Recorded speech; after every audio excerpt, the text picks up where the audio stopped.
안녕하세요. 경기대학교 나간상입니다.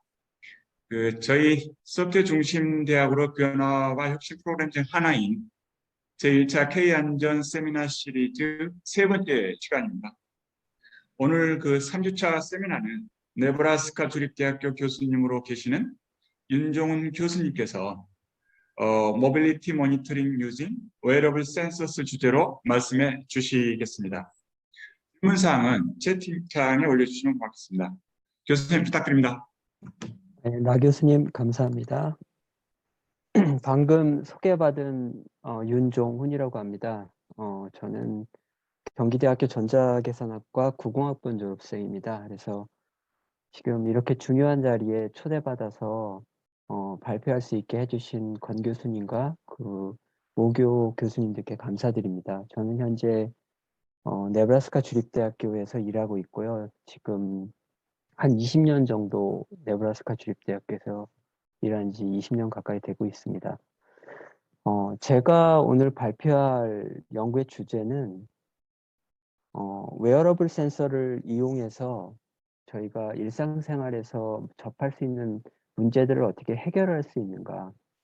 지금 컴퓨터 사이언스에 대한 여러 가지 정의들이 있지만 그 많은 학자들이 컴퓨터 사이언스는 프로블럼을 솔빙하는 학문이다 라고 말을 하고 있습니다. 그래서 과연 컴퓨터 사이언스의 그 기술들이 그 우리가 살고 있는 이 현실 세계의 문제들을 해결하는데 어떻게 될 수 있는가라는 관점으로 보시면 아마 조금 재미있게 들으실 수 있을 것이라 생각합니다. 그래서 두 가지 주제에 대해서 제가 말씀드리고 싶은데요. 한 가지는 그 낙상이라고 그 나이가 좀 많이 들게 되면 그 보행에 할 수 있는 그 기능이 떨어지게 됩니다. 그러면 이제 쓰러지면서 땅에 이렇게 부딪히면서 그 신체적으로 부상을 입게 되는데 그런 것들이 아주 심각한 문제입니다. 노인들의 인구가 증가해감에 따라서 점점 심각한 문제가 되기 때문에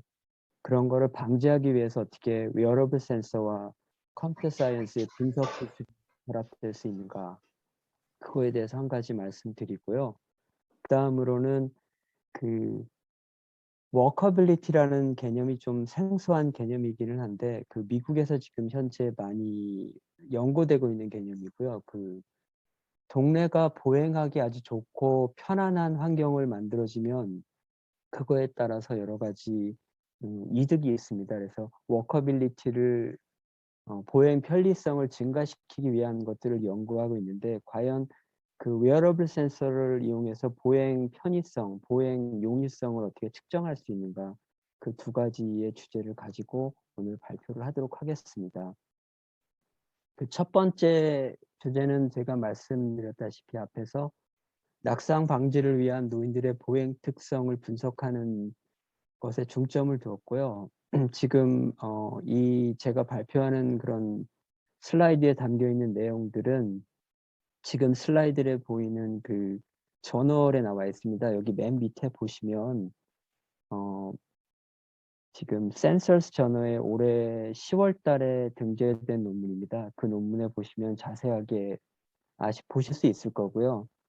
저는 그 컴퓨터 사이언스에 대해서 아주 깊은 지식이 없거나 이쪽 분야에 일하지 않으시는 분들도 이해할 수 있는 그런 차원에서 조금 하이 레벨 프레젠테이션 자료를 준비했습니다. 그리고 지금 이 연구는 제가 혼자 하고 있는 연구가 아니고요.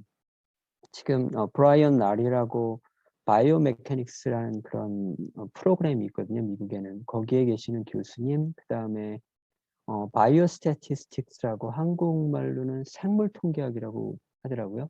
그런 거에 대해서 이제 의료적으로 여러 가지 실험을 했을 때 그 결과를 어떻게 잘 분석해서 좋은 결과를 도출하는가에 대한 통계학적 분석을 하시는 교수님, 권 교수님께서 들어가 계시고요. 그 다음에 제 박사과정 학생인 최정현 학생, 그리고 그 닥터 브라이언 나의 박사과정 학생인 셰리단 파커 학생 두 분이 함께 공동 연구한 것입니다.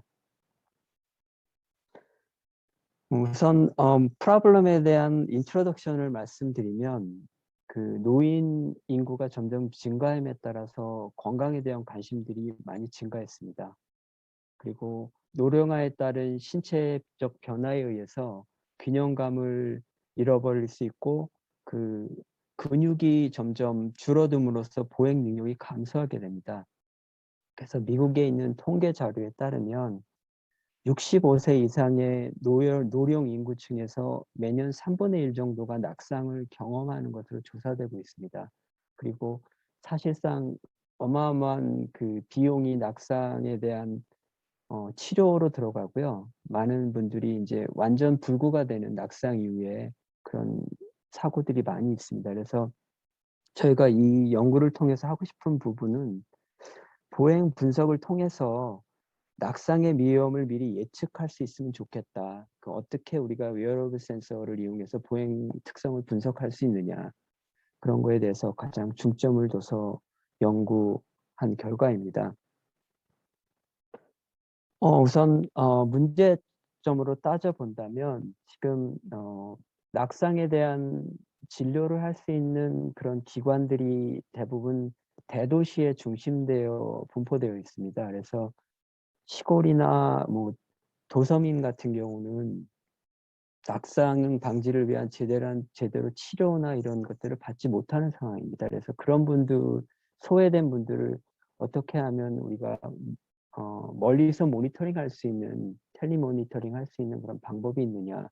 그렇게 할 수 있는 방법들이 많이 연구되고 있고요. 그다음에 다른 한 가지 문제점은 병원에서 진료실에서 진행되는 테스트는 아주 좁은 공간에서 진행되기 때문에 실제 보행에서 나타나는 실제적인 보행의 특성과 테스트할 수 있는 것과는 많은 차이가 있습니다. 그래서 이 두 가지의 차이를 줄이기 위해서 우리가 일상생활 중에 보행 특성을 잘 분석해서 결과를 도출할 수 없는가, 그런 문제를 또 저희가 어드레스해 보고자 합니다.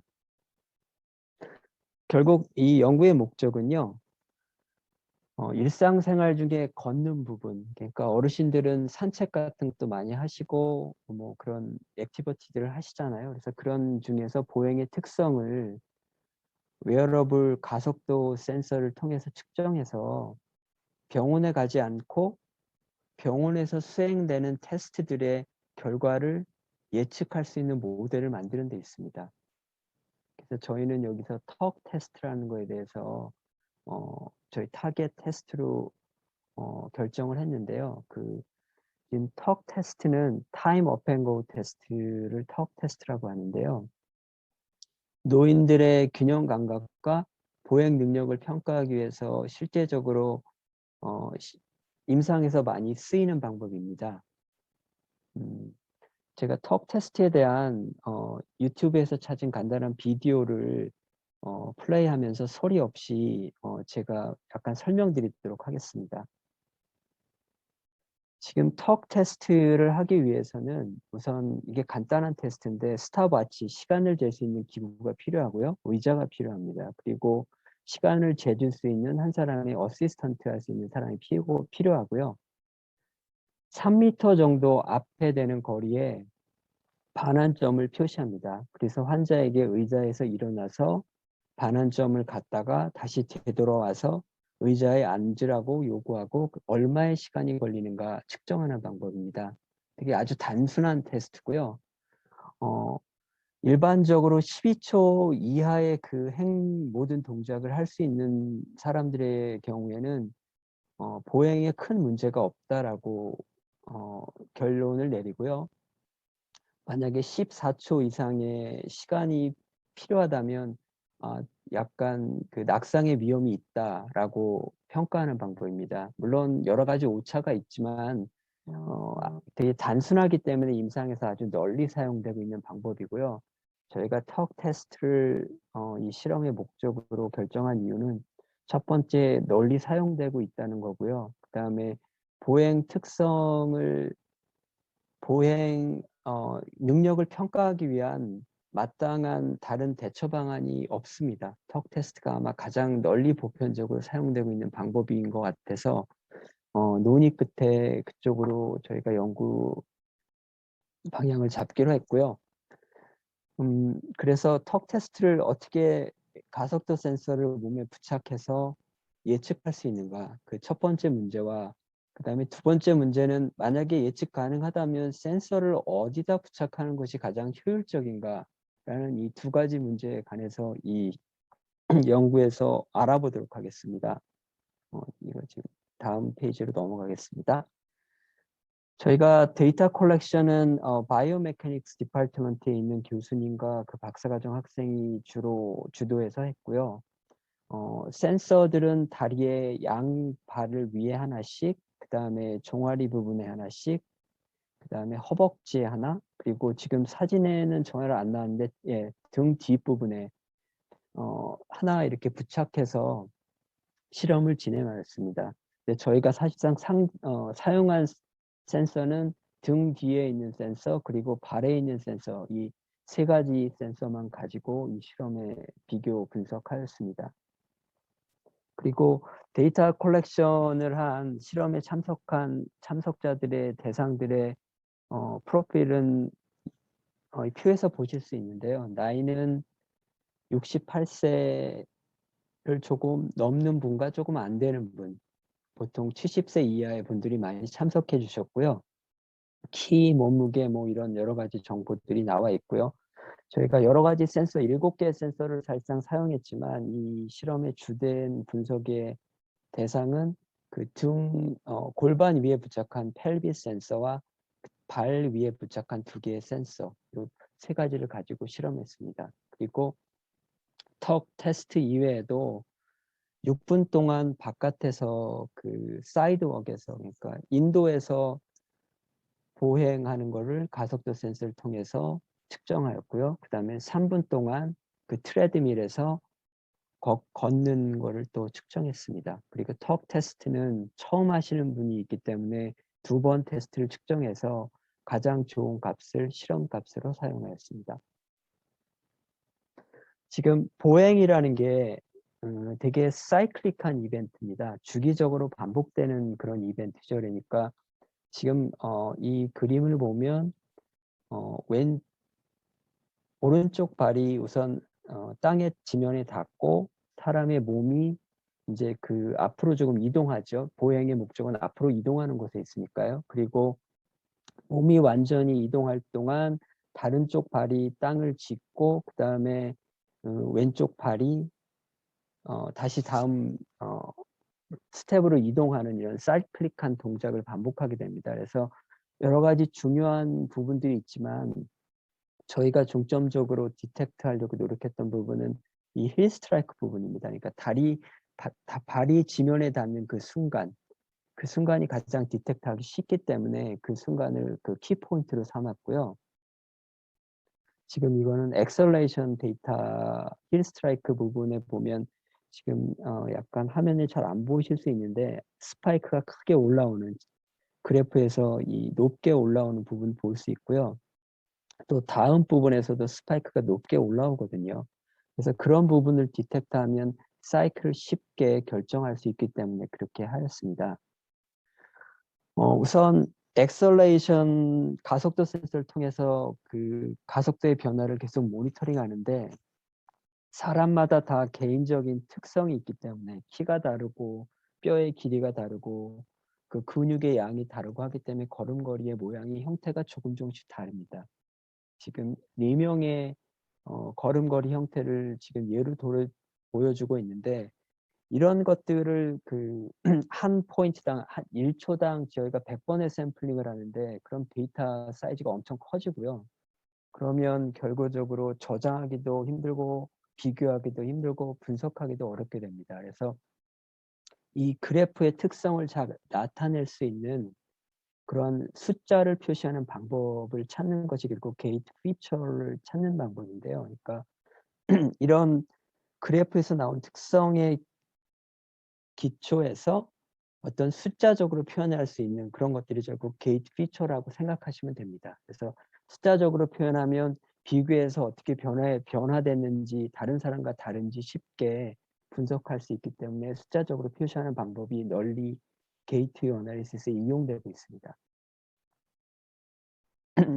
지금 이게 저희가 지금 사용한 데이터 분석의 단계인데요. 데이터 컬렉션, 그다음에 데이터 프리 프로세싱, 그 실험 데이터와 상관없는 부분을 잘라내고 필요한 부분의 데이터들을 만들어서 1초에 100번씩 그 세 가지 방향, S축, Y축, G축, 3디멘션으로 엑셀레이션 데이터를 콜렉트한 걸 이제 바이오메카닉 디파트먼트에서 저희 쪽으로 넘겨주고요. 그다음에 이 나중에 네 가지 스텝들은 다 저희가 주로 주도돼서 했던 과정이고요.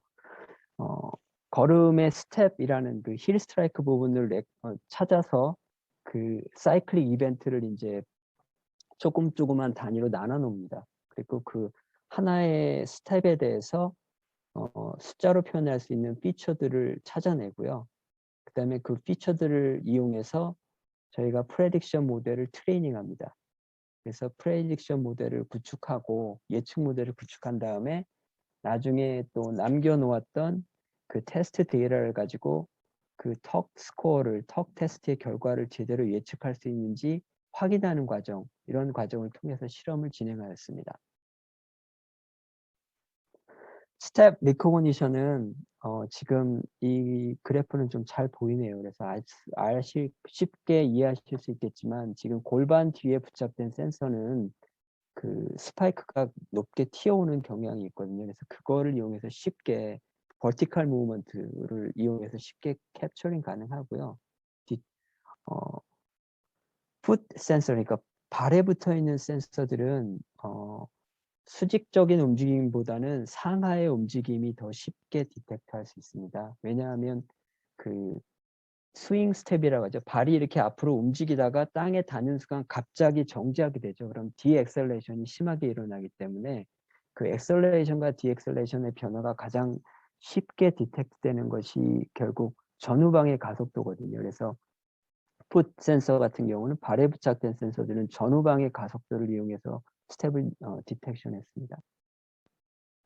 그리고 이것들이 저희가 사용된 피처들인데요. 실험에서 사용한 피처들인데 벡터 매그니튜드 같은 경우는 아주 보편적으로 널리 사용되는 피처고요.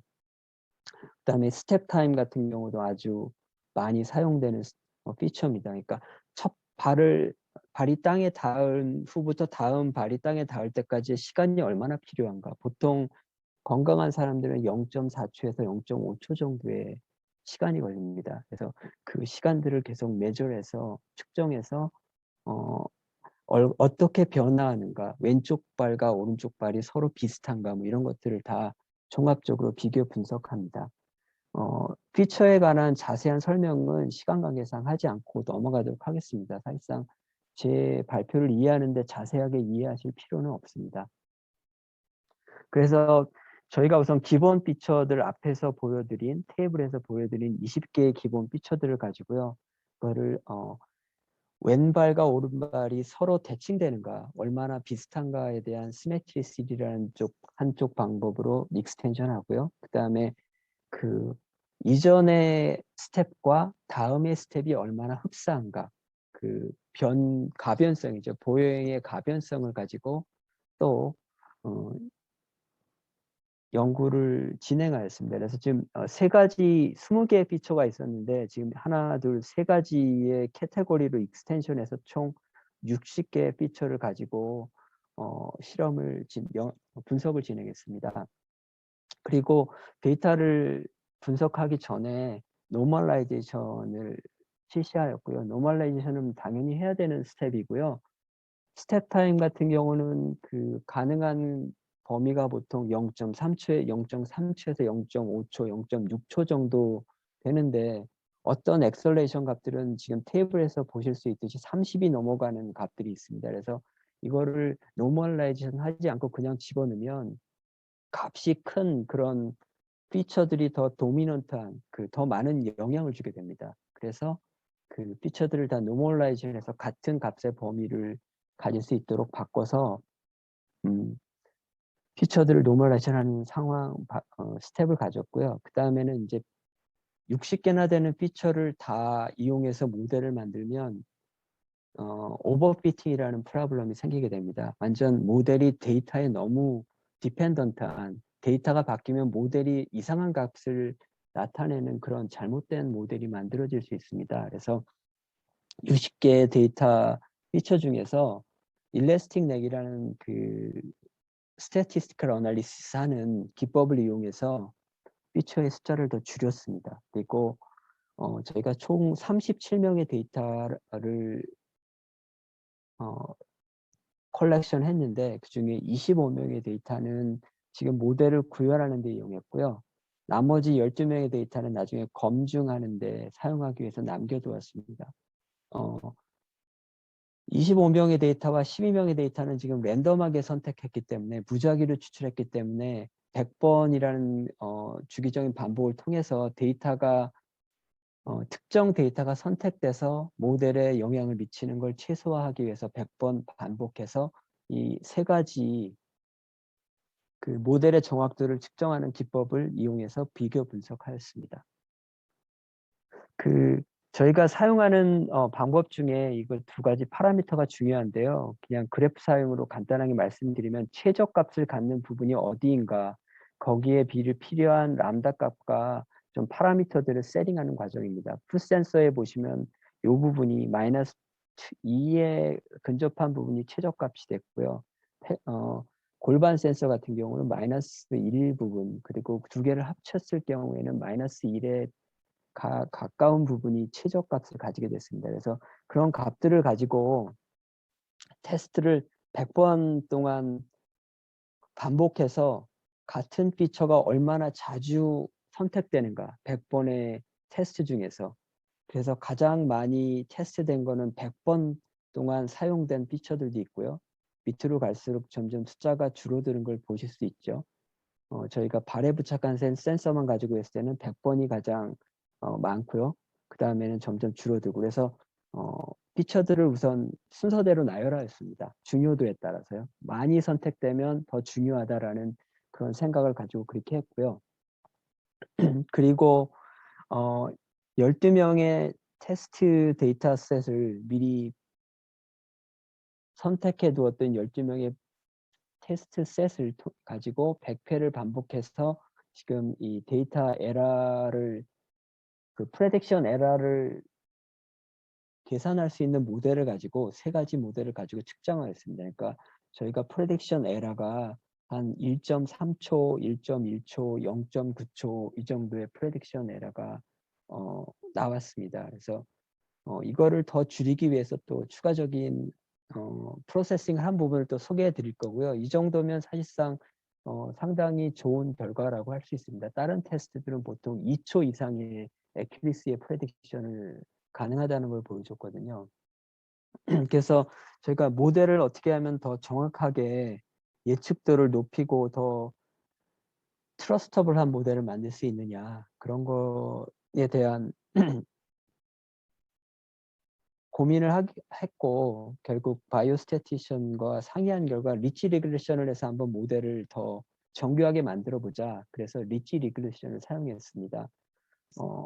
여기 지금 데이터에 잠깐 보시면 어떤 데이터들은 상관관계가 아주 높습니다. 1이면 거의 완벽하게 상관관계가 있는 거고요. 숫자가 적을수록 상관관계가 없는 건데, 보면 몇 가지 데이터 포인트에 대해서 높은 상관관계를 보이는 걸 알 수 있습니다.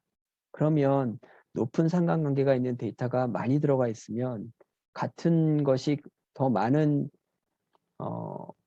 인플루언스를 주는 거, 영향을 주는 거죠, 모델에. 그래서 그런 것들을 적당하게 조율하는 것이 필요했기 때문에 리치 리그레션을 통해서 그런 것들 작업을 실행했고요.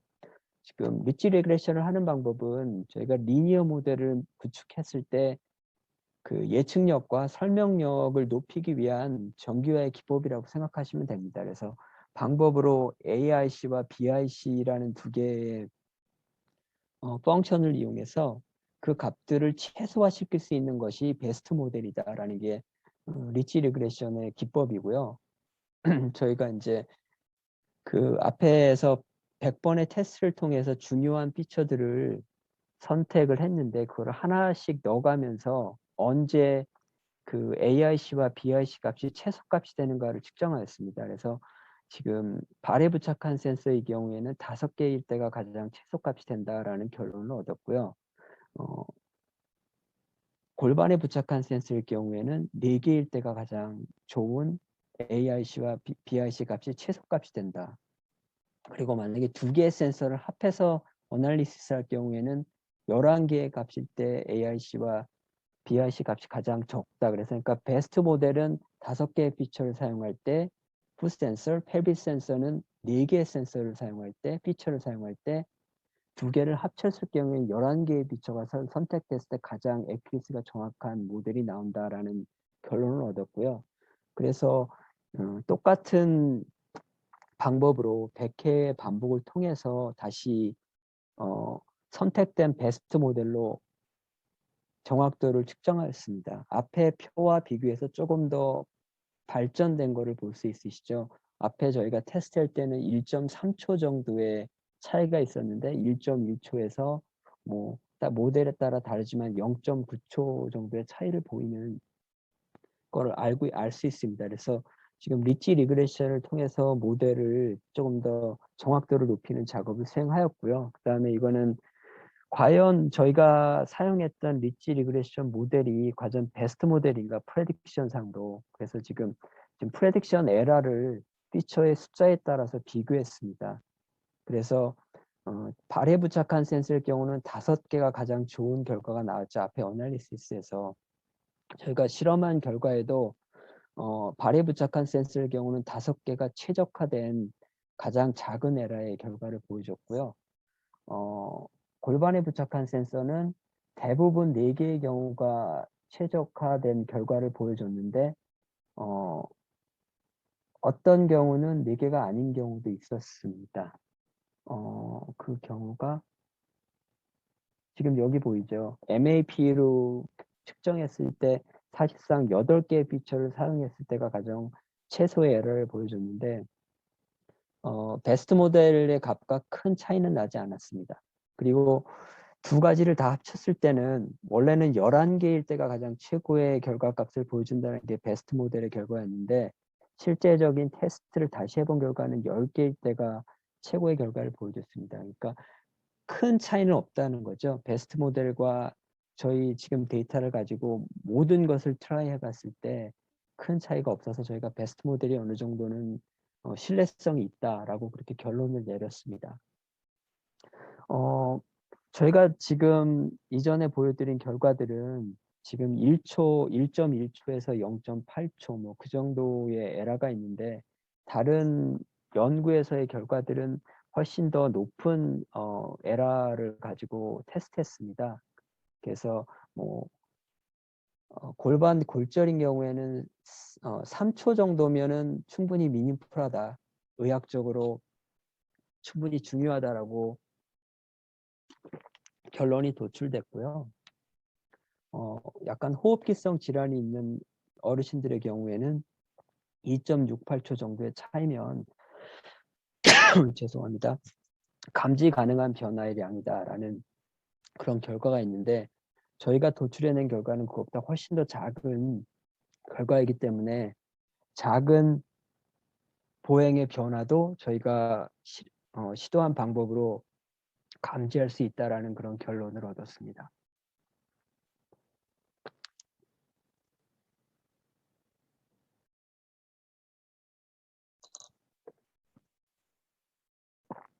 결론을 우선 간단하게 요약해 드리면요. 일래스틱 넷 기법을 이용해서 예측 모델을 개발했고요.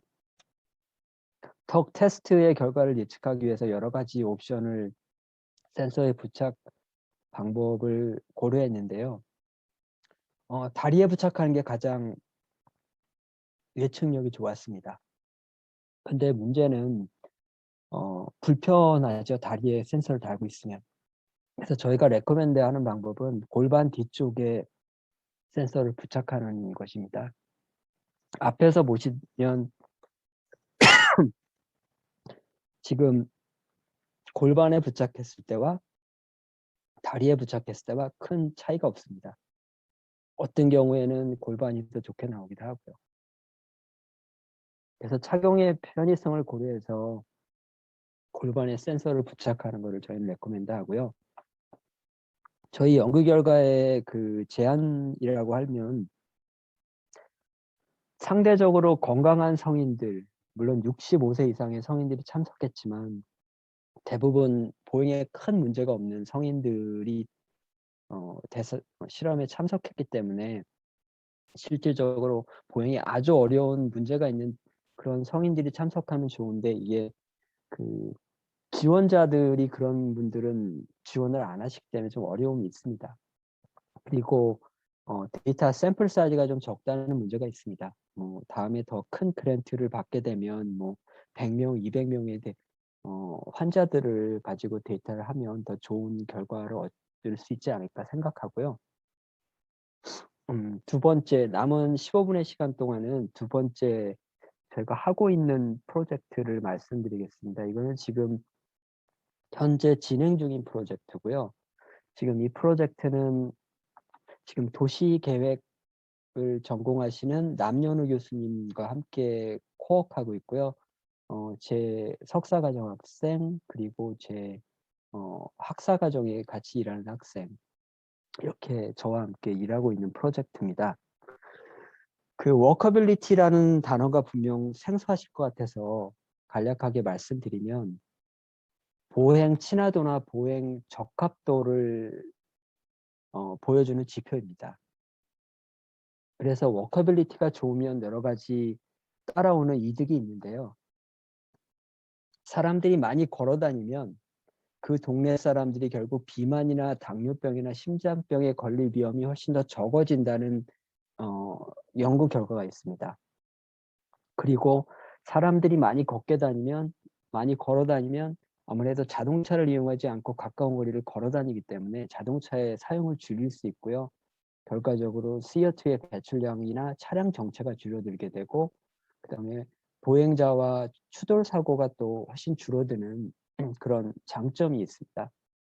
그리고 또 소셜 사이언스적인 관점으로 본다면 서로 자꾸 걸어 다니고 이웃과 자꾸 상호작용을 하다 보면 그 서로 간의 신뢰가 증가돼서 지역사회의 신뢰성이 증가된다는 그런 긍정적인 장점이 있습니다. 그래서 워커빌리티를 어떻게 하면 증가시킬 수 있는가가 아주 중요한 관심사입니다. 많은 시들이 이런 거에 관심을 가지고 있습니다. 미국에서는. 제가 다음은 유튜브 비디오를 보여드리고 싶은데요.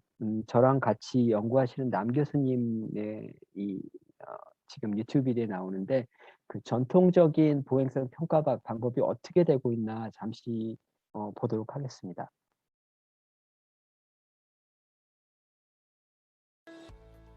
But the sidewalk's good. Students from UNUNAM's Community and Regional Planning Studio are learning to make neighborhoods healthier and safer with a Lincoln Walkability Assessment. Yeah, we're learning about making neighborhoods accessible and ensuring that every citizen has a clear path to get to their destination. The college developed a walkability audit tool in cooperation with the City of Lincoln's Planning Department. Students use the tool to evaluate neighborhood pathways. Professor Nam will accumulate the data over several years and then share results with the city. Auditing those information, collecting and analyzing those data sets, students will learn what information can be used to change our community.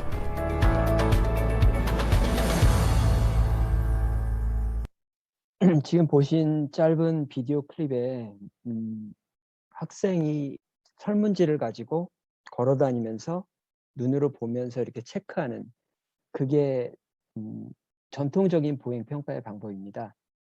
그 전문가가 육안으로 검사하거나 그 사람들의 설문을 통해서 조사하는 그런 방법인데, 문제점이 되게 주관적일 수 있고요. 전문가를 이용할 경우에는 비용이 많이 든다는 단점이 있습니다. 그래서 저희가 이렇게 하지 말고 우리가 웨어러블 센서를 가지고 보행을 측정해 보면 어떻겠느냐, 그래서 이 연구를 시작하게 됐고요.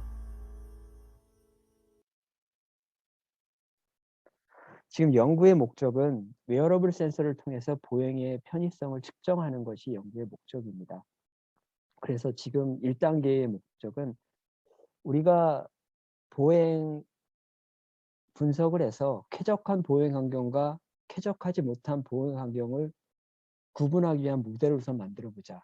이 첫 번째입니다. 그래서 보행자의 걸음걸이가 보행 환경에 따라서 과연 달라지는가에 대한 답을 얻고 싶고요.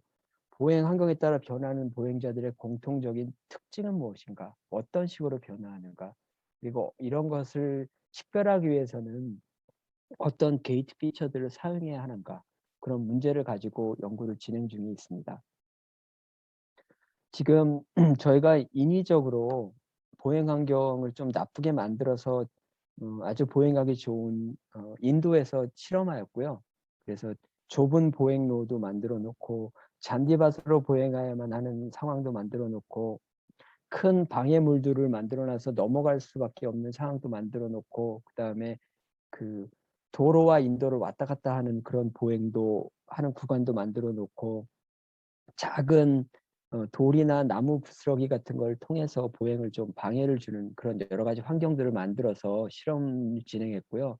12명의 학생들이 실험에 참여했고 센서는 발에 하나 붙였고요. 그다음에 펠비스, 골반 위에 하나 붙이고 그다음에 머리 뒤에 하나 붙이고 이렇게 3개의 센서를 붙여서 실험을 했습니다.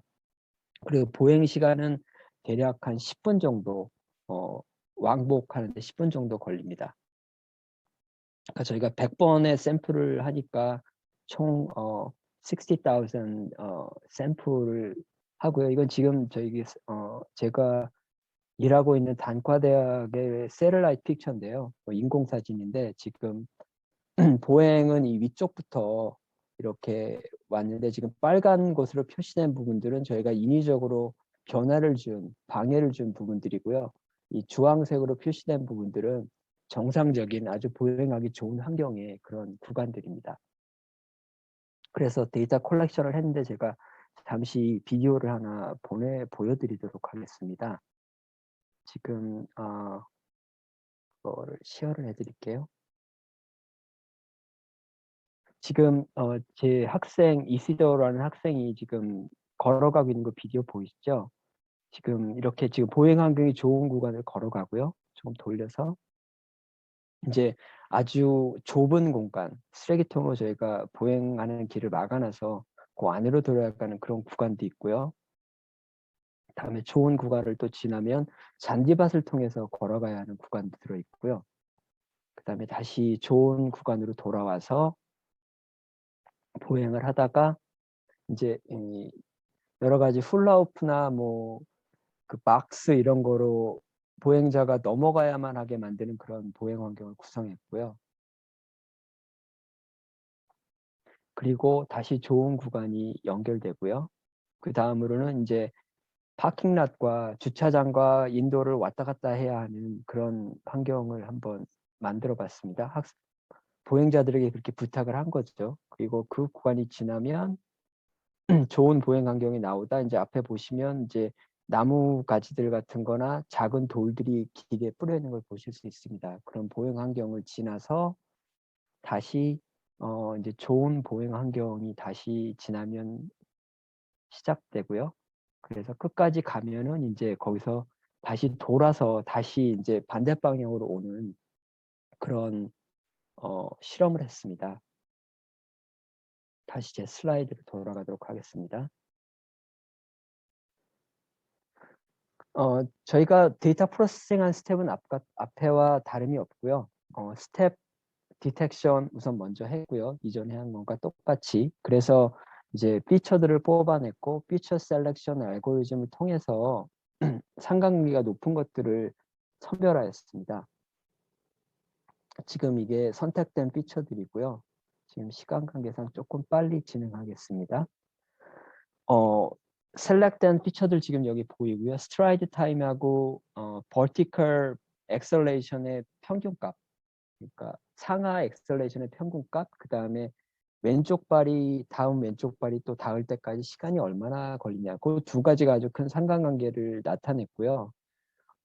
지금 스트라이드 타임, 그 보행의 시간을 가지고 보면 지금 이 그래프에서 보시면 파란색으로 이렇게 표시된 부분, 그 부분들이 저희가 인위적으로 인터럽트 보행을 방해한 부분입니다. 그러면 이 스트라이드 타임이 약간 이렇게 튀어오르거나 내려가거나 하는 그런 부분들을 보실 수 있을 겁니다. 그래서 스트라이드 타임과 보행과의 밀접한 관계가 있다. 보행 환경과 밀접한 관계가 있다는 걸 확인했고요. 그 다음에 스트라이드 타임을 x-axis에 플롯하고 y축에는 그 상하의 엑셀레이션 값의 평균 값을 플롯해 보겠습니다. 그래서 지금 보시면 좁게 길을 만든 구간은 큰 차이가 없었습니다. 그 정상 보행과. 근데 지금 정상 보행은 푸른색으로 표시되어 있고요. 그다음에 좀 보행이 불편한 구간은 빨간색으로 표시되어 있습니다. 그래서 지금 푸른색과 빨간색이 조금 다르죠. 지금 잔디 위에서 걷는 구간은요. 그리고 훌라업 같은 거로 저희가 보행 환경을 방해한 부분은 더 큰 변화가 쉽게 관찰되었고요. 물론 정상적인 스텝도 있습니다. 왜냐하면 그 계속 연속적으로 저희가 큰 방해물을 놓은 것이 아니라 거리를 둬서 놓았기 때문에요. 그다음에 그 파킹 주차장과 인도를 왔다 갔다 하는 그런 보행도 많은 차이가 있었고요. 그다음에 땅에 어떤 것을 깔아놨을 때 작은 방해물들을 깔아놨을 때 보행도 아주 큰 차이가 있는 것을 발견할 수 있었습니다. 그래서 이제 저희가 확신을 가졌죠. 이 정도면 우리가 그 차이점을 진짜로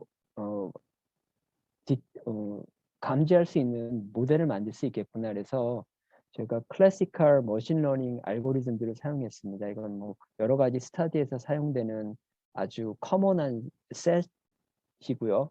그래서 지금 여기가 이 지금 현재 스텝이 좋은 잘 포장된 상황에서 만들어진 걸음인가 아니면 지금 스텝 디텍션 된 것이 그렇지 않은 환경에서 보행이 방해된 환경에서 만들어진 스텝인가를 가지고 이제 레이블을 했습니다.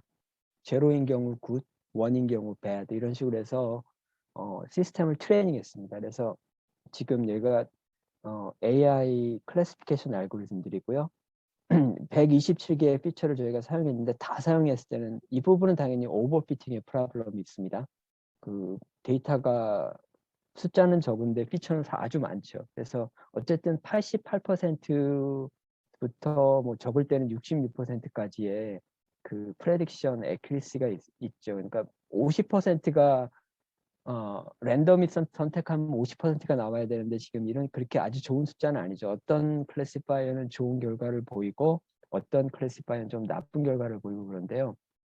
지금 피처 셀렉션을 했을 때는 그 결과가 조금 더 떨어졌습니다. 그래서 세 가지 피처 셀렉션 알고리즘을 고려했는데 전체적으로 저희가 원하는 그런 값들까지의 애큐시를 끌어올릴 수는 없었습니다. 그래서 그 다음에 다른 센서들을 로케이션에 따른 머리에 있는 센서, 골반에 부착된 센서, 다리에 부착된 센서들을 가지고 테스트한 결과들도 크게 저희가 이전에 봤던 결과와 다르지 않았습니다. 그래서 저희들이 이제 어떻게 하면 우리가 애큐리시를 더 증가시킬 수 있겠느냐. 그래서 지금 하고 있는 부분이 좀 다른 피처들을 추가해보자. 다른 게이트들의 특성을 디텍트 할 수 있는 그런 피처들을 추가해보자. 그 다음에 다른 AI 예측 기법을 한번 사용해보자 해서 CNN이나 RNN 같은 모델을 지금 현재 사용해서 테스트하고 있고요. 그 다음에 제가 지금 보여드릴 수 있는 결과는 그 걸음 하나만 가지고 하지 말고 여러 개를 모아서 한번 해보자. 그러면 더 애큐리트하게 프레딕션을 할 수 있을 거다. 제가 예전에 보여드렸던 그래프죠. 어떤 것들은 안 좋은 환경인데 빨간 닷이 지금 레귤러한, 노멀한 환경에 있는 것과 같이 플랫되는 경우가 많았습니다. 그래서 하지만 멀티플한 여러 가지 포인트를 한 번에 본다면 우리가 더 애큐리시를 높일 수 있지 않겠느냐 하는 아이디어에서 출발했고요. 그래서 지금 스트라이드를 한 개만 한 경우, 두 개를 모은 경우, 세 개, 네 개, 다섯 개 뭐 이런 식으로 여러 가지로 해봤는데 지금 5개의 스트라이드 경우는 90% 이상의 비교적 높은 프레딕션 애큐리시를 나타냈고요.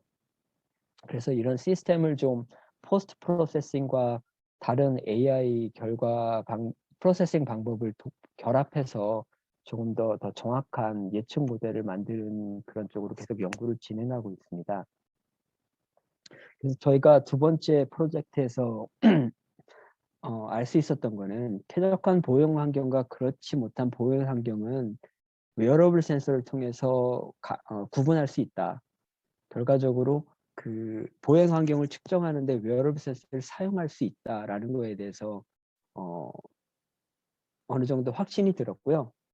지금 앞으로 할 부분과 지금 하고 있는 프로젝트들은 새로운 피처들을 추가해서 더 정확도를 높이는 방법과 다른 예측 기법을 사용하는 방법, 그 다음에 실제적으로 도심에서 이런 것들을 이용해서 구글 맵을 통해서 힛맵을 보여줄 수 있는 이 부분이 문제의 부분이다라고 보여줄 수 있는 그런 구의 개발하는 것까지 같이 지금 병행을 하여 진행하고 있습니다. 제가 할애된 시간을 다 사용한 것 같고요. 제 연구는 제 발표는 여기까지입니다. 참석해 주셔서 감사드리고요. 질문하실 거 있으면 질문해 주시면 감사하겠습니다. 예, 교수님 너무너무 감사드리고요. 혹시 그 질문사항 있으면 해주십시오. 들리나?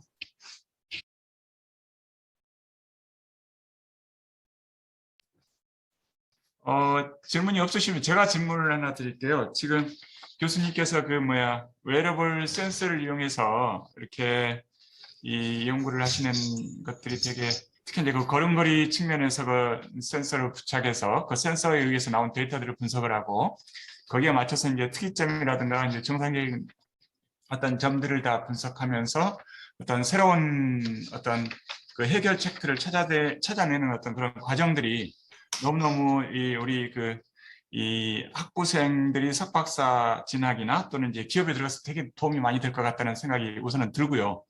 그리고 한 가지는 이제 웨어러블 센서의 기능이나 성능이 이 연구하시는 과정에서 되게 영향을 많이 미칠 것 같다는 생각이 들거든요. 예, 그런 점에서 어떤 이렇게 의견이 있으시면 좀 부탁을 좀 드릴게요. 센서들은 저희가 뭐 이렇게 아주 애큐리트한 정확한 센서를 필요하지는 않고요. 왜냐하면 저희가 사용하는 센서들이 저가의 센서들이고요. 그냥 여러분들이 가지고 계시는 스마트폰에 들어가 있는 센서, 뭐 그 정도의 그레이드의 센서이기 때문에 물론 조금 더 정확하면 더 좋겠지만 어차피 데이터 어널리시스라는 것 자체가 그런 에러나 노이즈들을 필터링하는 게 목표를 가지고 있으니까요. 크게 연관성은 제가 보기엔 못 찾았습니다.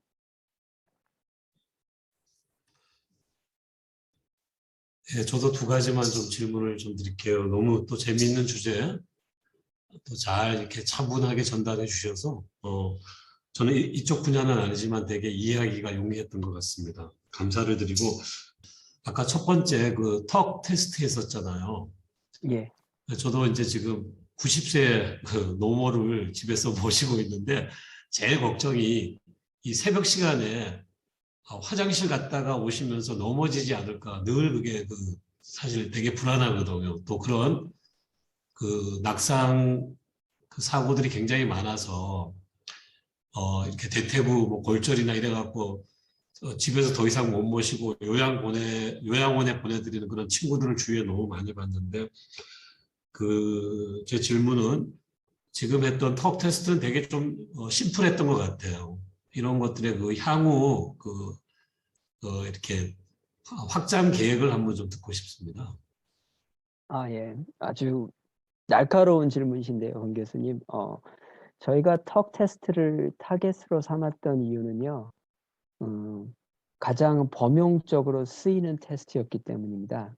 가장 범용적으로 쓰이는 이유는 임상에서 사용할 때 yes 아니면 no의 결과를 주거든요. 12초가 넘느냐 아니냐. 그렇기 때문에 아주 쉽게 테스트할 수 있고 결과가 뚜렷하기 때문에 되게 선호되는 테스트였고요. 근데 그 이외에도 여러 가지 테스트들이 있습니다. 그러니까 의자에 앉았다 일어났다를 10번 반복해라. 뭐 시간이 얼마나 걸리느냐. 뭐 계단을 올라갔다 내려가다를 반복해라. 뭐 이런 그런 테스트들이 있는데 저희들은 이제 그런 테스트들을 복합적으로 다 프레딕션을 할 수 있는, 그래서 내 모빌리티, 그러니까 내가 걸음걸이 내 보행의 안전도를 수치적으로 나타낼 수 있는 그런 거를 예측하는 게 궁극적인 목적입니다. 그러니까 하나에만 국한된 것이 아니라 그리고 균형 감각도 테스트하는 그런 테스트들이 있거든요. 그래서 그런 것들에 복합적으로 따와서 하나의 모델을 만들어서 그 모델의 값을 예측할 수 있는 그런 시스템을 만드는 게 궁극적인 목적입니다. 네, 네, 아주 그러게요. 저희 어머니도 치매이신데 아마 이 연구를 이렇게 치매 예측이라든지 뭐 그런 쪽으로 연관시켜서 하면 또 한국의 또 연구진들과 같이 이렇게 협업하면 되게 확장성이 높겠다 이런 생각이 좀 들었습니다. 혹시 그 추가 질문 하실 분 있으신가요? 지금 채팅방에는 예, 질문은 워낙 강의를 너무너무 차분하게 아주 쉽게 설명을 해주셔가지고요. 이해하는 데 아주 큰 도움이 됐던 것 같습니다. 그래서 질문이 지금 안 올라와 있어서 마지막으로 그럼 정리를 하도록 하겠습니다, 교수님. 그래서 하여튼 오늘 참석해 주셔서 너무너무 감사드리고 특히 이제 마지막 그 4주차 세미나는 차주 금요일 바로 아래 계시는 그 공기현 교수님께서 그 소프트웨어 안전산업 활성화 방안이라는 주제로 특강이 예정이 되어 있습니다. 그래서 많은 관심과 참여 부탁을 드리고요. 그리고 마지막으로 오늘 윤종훈 교수님께서 명강의를 해주셔서 다시 한번 깊은 감사를 드리고요. 이것으로 3주차 세미나를 마무리하도록 하겠습니다. 고맙습니다, 교수님. 예, 감사합니다. 수고하셨습니다. 네, 고맙습니다.